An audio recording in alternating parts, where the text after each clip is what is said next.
Chapter 18. Away to the South. Dorothy wept bitterly at the passing of her hope to get home to Kansas again. But when she thought it all over, she was glad she had not gone up in a balloon. And she also felt sorry at losing Oz, and so did her companions. The Tin Woodman came to her and said, "Truly, I should be ungrateful if I failed to mourn for the man who gave me my lovely heart. I should like to cry a little because Oz is gone. If you will kindly wipe away my tears so that I shall not rust." "With pleasure," she answered, and brought a towel at once. Then the Tin Woodman wept for several minutes, and she watched the tears carefully and wiped them away with the towel. When he had finished, he thanked her kindly and oiled himself thoroughly with his jeweled oil can to guard against mishap. The Scarecrow was now a ruler of the Emerald City, and although he was not a wizard, the people were proud of him. For, they said, there is not another city in all the world that is ruled by a stuffed man. And so far as they knew, they were right. The morning after the balloon had gone up with Oz, the four travelers met in the throne room and talked matters over. The Scarecrow sat in the big throne, and the others stood respectfully before him. "We are not so unlucky," said the new ruler, "for this palace and the Emerald City belong to us, and we can do just as we please. When I remember that a short time ago I was up on a pole in the farmer's cornfield, and that now I am the ruler of this beautiful city, I am quite satisfied with my lot." "I also," said the Tin Woodman, "am pleased with my new heart, and really, that was the only thing I wished in all the world." "For my part, I am content in knowing I am as brave as any beast that has ever lived, if not braver," said the Lion modestly. "If Dorothy could only be contented to live in the Emerald City," continued the Scarecrow, "we might all be happy together." "But I don't want to live here," cried Dorothy. "I want to go to Kansas and live with Aunt Em and Uncle Henry." "Well then, what can be done?" inquired the Woodman. The Scarecrow decided to think, and he thought so hard that the pins and needles began to stick out of his brains. Finally, he said, "Why not call the winged monkeys and ask them to carry you over the deserts?" "I never thought of that," said Dorothy joyfully. "It's just the thing. I'll go at once for the golden cap." When she brought it into the throne room, she spoke the magic words, and soon the band of monkeys flew in through the open window and stood beside her.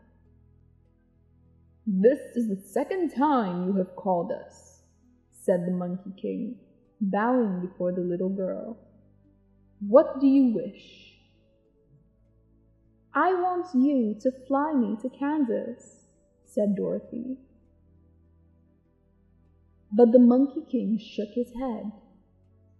"That cannot be done," he said. "We belong to this country alone, and cannot leave it. There has never been a winged monkey in Kansas yet, and I suppose there will never be, for they don't belong there. We shall be glad to serve you in any way in our power, but we cannot cross the desert. Goodbye." And with another bow, the Monkey King spread his wings and flew away through the window, followed by all his band. Dorothy was ready to cry with disappointment. I have wasted the charm of the golden cap to no purpose, for the winged monkeys cannot help me. It is certainly too bad, said the tender-hearted woodman. The Scarecrow was thinking again, and his head bulged out so horribly that Dorothy feared it would burst. Let us call in the soldier with the green whiskers, he said, and ask his advice.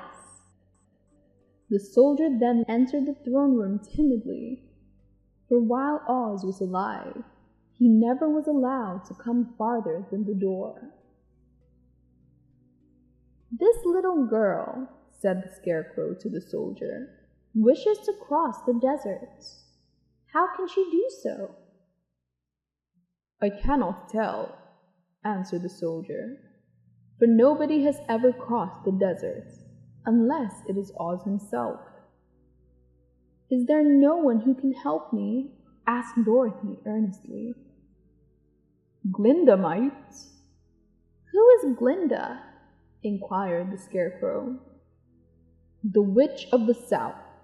She is the most powerful of all the witches, and rules over the Quadlings. Besides, her castle stands on the edge of the desert, so she may know a way to cross it.